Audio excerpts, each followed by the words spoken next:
সুনামগঞ্জের এই fancy restaurant বলে অনেক বিখ্যাত, মানুষের মুখে মুখে খালি শুনি।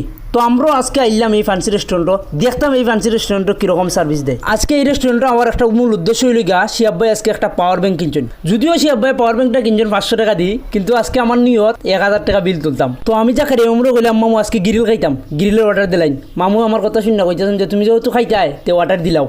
ওই পাওয়ার ব্যাংকটার কারণে আজকে খানি হইতেছে, সকলে দোয়া করবা যাতে পাওয়ার ব্যাংকটা বাক্কা দিন বাসে। আর আমি পাওয়ার ব্যাংকের কথা হওয়ার কারণে শিয়াব ভাই কইতেছেন পাওয়ার ব্যাংকের কারণে কেন খাবাইতাম, তোমরা তো আমি এমনই খাবাইতে পারি, এমনই খাবাইমু তোমরা, এটা পাওয়ার ব্যাংকের কারণে খাবাইমনি। তোমরা যেহেতু আমার সাথে আইসো পাওয়ার ব্যাংক লওয়া, তোমরা আমি এমনই খাবাইমু। ভাইয়ের কথা শোনার পর বুঝতে পারলাম আসলে ভাইয়ের মনটা বিশাল বড়। আর আমরা যে জিনিসটার অর্ডার দিছি এটা আইতে তো বাক্কা লেটি যায়, এদিকে এত ফেটের বুকে অবস্থা খারাপ হয়ে যেতেছে। আর এদিকে ওয়াইটার ভাই তো জায়গায় উমরে দিকে অবাক হয়ে গিলা যে সুনামগঞ্জি ব্লগার এখানে কিতা, তাও আমার টেবিলে।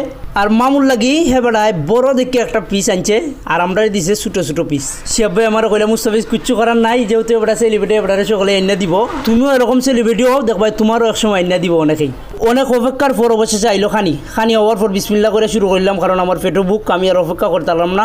এতদিন ফান্সি রেস্টুরেন্টের খালি গোফই পিনছি, আজকে ইয়া খাইয়া আসলে অনেকটা ভালো লাগলো। যেহেতু আমরা মামুর সাথে আইছি, জিনিসটা তো অবশ্যই ভালো হইব স্বাভাবিক। ভাই কচুমে পরে এই মামুরে জিগাইতেছেন ভাই আর কিছু লাগবো নি। আর এদিকে শিয়াব ভাই আমার কইতেছেন মুস্তাফিজ দেখো হ্যাঁ বেটা খালি মামুরে জিগাইতেছেন, আমরা আর কিছু জিগাই না। যাই হোক, অবশেষে আজকের দিনটা অনেক ভালো কাটলো। সবাই ভালো থাকবেন, আল্লাহ হাফেজ।